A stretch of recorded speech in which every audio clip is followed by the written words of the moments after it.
everyone, and welcome to this video where I will present you the knowledge graph that we will be using in the rest of this series about the Fantasia template. We will work with a spiced up version of the movie graph from the Neo4j tutorial, and you will be able to download the dump of the database that I'll be showing you from the GitHub page of the Fantasia template. So let's jump into Neo4j and let's see with what kind of data we will be working. So in here you can see a selection of the movies that are found inside the movie graph. And as you can see, the first difference is that we have two more labels in here. We have arg item and FRP nodes. Arg item stands for argumentation items. We will be working with simple recommender systems. So what we want to have is a label that describes items that we can recommend. In general, the design choices that we made state that we want to have all the interaction logic inside Unreal, and we want this interaction logic to adapt to the shape of the knowledge graph. To do this, we need to set up a few rules so that we can use the same queries inside Unreal independently of the domain that we have inside the knowledge graph. So the first rule is this one. Objects that can be recommended are labeled as arg items, but we still have the label movie. Now let's expand one movie, The Matrix. And as you can see, we have the classic information that is already available in the movie graph about actors or people who participated in specific movies. But we also have genres. So genres are not typically present in the movie graph that comes from Neo4j. This information is imported from IMDb, and of course it's included in the dump that you can download from the GitHub page. Between movies and genres, there is a has-genre relationship. And as you can see, there are also part of relationships. So part of relationships define a hierarchy of labels on the knowledge graph so that people who participated to movies, so they either acted in or directed, etc., are also part of this movie. And movies are part of genres. So we have people that are part of movies and movies that are part of genres. We will need this structure to assemble decision models. Now let's look at the properties that we have inside the different nodes. Let's highlight the matrix, and as you can see, there are information that are already available in the movie graph, like release, the tagline, etc. But we also have this auth property and hub property, first of all. Auth stands for authority, and hub stands for hub. These are two values that describe different ways in which the node is important inside the network.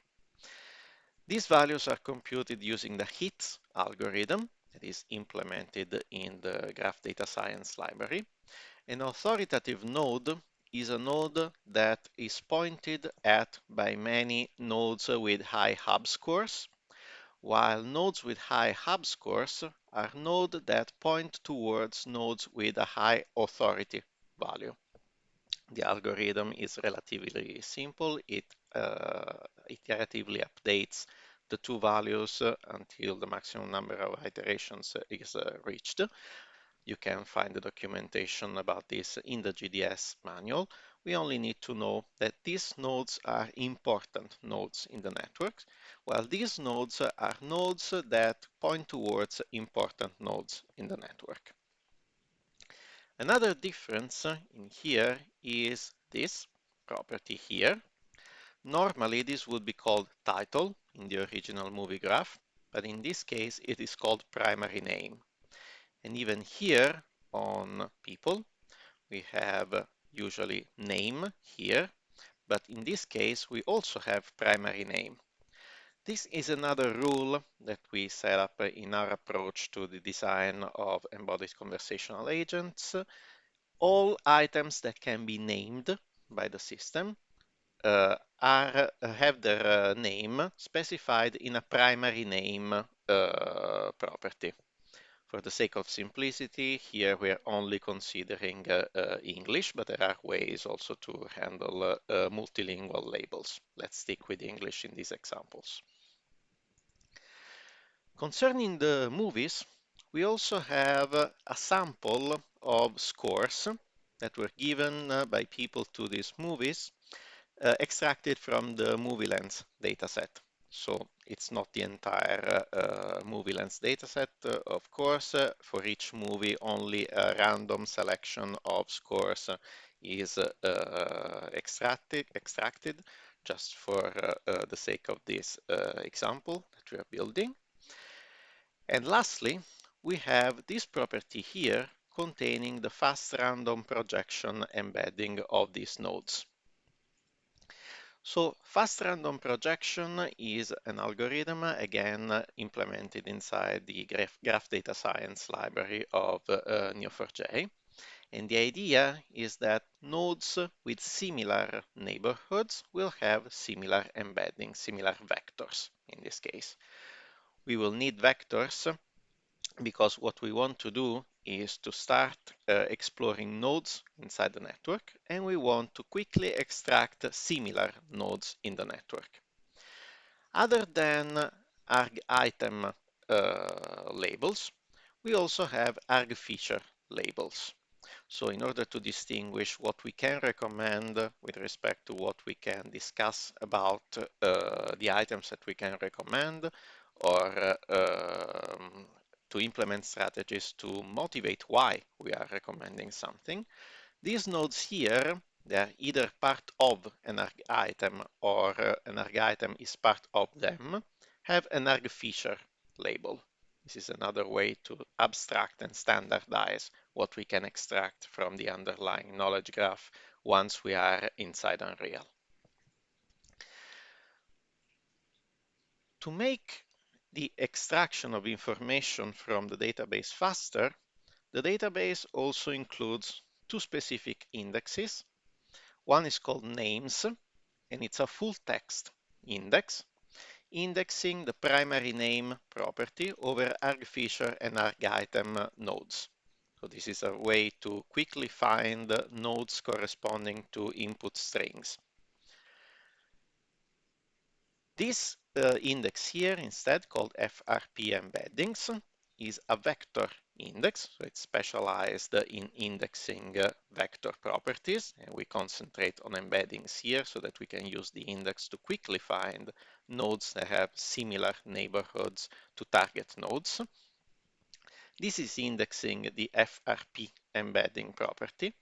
But since vector indexes can only be created over single labels, we need this auxiliary FRP node label that is found together on both argfeature and argitem nodes. This way we can use this to index the embeddings of both these kind of nodes. Now we can build a simple example of use for this database by looking at how we can use both the full text index and the vector index to extract interesting subgraphs that may be used to build decision models in Unreal with Fantasia and pose questions to the user so that we can iteratively converge towards a recommendation. To showcase this, let's consider this example query. This will not be the query that we will use in the final application, but it's useful to see, to present you the logic, the ideas behind this kind of approach. So let's assume that in some way we have decided that these three movies here, The Polar Express, The Matrix, and Castaway, are nodes that we may want to recommend to the user that we are interacting with. What we do here is have a list of names for these nodes that we use to start this sub-procedure here. With every target node name, we find using the full text index, so the names index, movies that have in their primary name target node name plus tilde. So since the full text index is powered by Lucene, we are activating a fuzzy search over these strings here, because the idea is that if we only use the target node name, uh, direct matches, exact matches between strings or very close matches may be found in here. By using the tilde, we are instructing Lucene to also extract very similar strings in the primary name property. So we extract the node and we actually obtain the target node given its name. We take the first one, so the most similar one. This is a very simple strategy, probably not reliable in production, but just to make an example. So we assume that we have found the node that best matches the name that we are looking for. Now, given this node and its embedding, we query the vector index FRP embedding, and we extract the 20 nodes that are in its closest neighborhood. So since we have 3 target node names, we have 3 target nodes, and we will have 20 neighbors per target node. We should have around 60 nodes here. These will be secondary nodes. Starting with these secondary nodes, we use this case statement to identify which ones of these secondary nodes are also target nodes. So the ones for which the primary name is very close to the target node name, if not exactly the same. This is because in here, in the neighborhood, also the node itself is extracted. We use this case here so that target nodes have 1 and non-target nodes has 0 as a priority value. And by ordering these nodes by priority, we make sure that the target nodes will stay there. After this first ordering, we use first authority scores over the secondary nodes to sort the nodes, and then hub scores. So first we want important nodes in the network, and then we want nodes that point towards important nodes in the network. And we limit this selection to 30 nodes. Now this is because we don't want to build extremely large decision models. The larger the decision model, the slower the inference will be.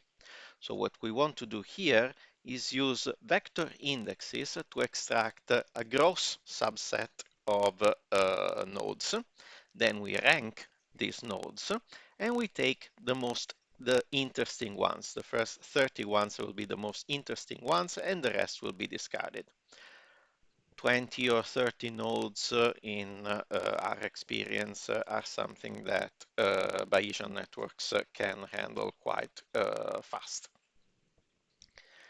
So now we build a collection of these nodes, and we use this second sub-procedure to specify the orientation of the part of relationships. We use part of relationships to build the hierarchy, the orientation that will be used to assemble the Bayesian network. So in these two cases, we want to check between all the nodes that are found inside the list of secondary nodes, which ones are part of a node that is still inside secondary nodes. So we are actually extracting all the relationships that are found between the nodes that are included in the list of secondary nodes. This is similar to what Neo4j does when you activate automatic representation of relationships inside Neo4j browser. The only difference is that we are concentrating on part of relationships. What we return here is a start node, a relationship, and an end node.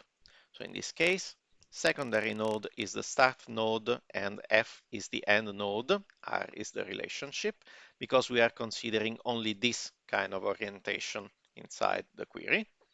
While here, F is the start node and R is the relationship, and secondary node is the end node because we are considering the opposite direction in the orientation of the relationships. So what we obtain is a table of nodes, starting nodes, relationships, and end nodes. In this case, we are able to use this information to dynamically assemble a Bayesian network or a generic probabilistic graphical model because we have a list of arcs. So we simply have to run through the list of arcs that we obtain in Unreal to dynamically assemble a probabilistic graphical model. We will see this in a future video. So if I run this query here, what I obtain is this subgraph where I do have the matrix, I have the polar express, and I have castaway, that were the three target nodes. And I also have obtained a subgraph, an interesting subgraph of nodes that are in some way related to the three target nodes that I obtained. So we have people, interesting genres, etc. In this case, you can see that, for example, for the case of the matrix, the selection includes Lana and Lily Wakowski, Joel Silver, and Hugo Weaving. So one question may be, why wasn't Keanu Reeves included in this interesting subgraph? The idea is that these nodes have been ranked using authority and hub scores. In this case, Hugo Weaving has a higher hub score, slightly higher hub score than Keanu Reeves. So this is why Hugo Weaving was higher in the hierarchy, higher than Keanu Reeves. And the reason is that Hugo Weaving in this specific dataset points towards very relevant nodes like the matrix, and also towards V for Vendetta. So the idea in this case is that it is more interesting to ask people if they like Hugo Weaving, because by asking if they like Hugo Weaving, we indirectly collect information about the user liking authoritative nodes like all the matrix and also V for Vendetta. So the idea is that we extract a subgraph from Neo4j that contains nodes that are in some way considered interesting, and we use the hierarchy described by the part of relationships to dynamically assemble a probabilistic graphical model. Since this is a strict hierarchy, we will always obtain a cyclical graph. So it will always be possible to take this subgraph and dynamically assemble a probabilistic decision model like a Bayesian network, so that inside Unreal, we can decide which is the best node that we can ask a question about, or even if we are sure enough about the situation to actually recommend an item. This is also where scores come in handy, because we can use this collection of scores to set up prior probabilities over movies. And we know that since we are dealing with Bayesian networks, these probability distributions over the movies will also influence the feature nodes like genres and people, etc.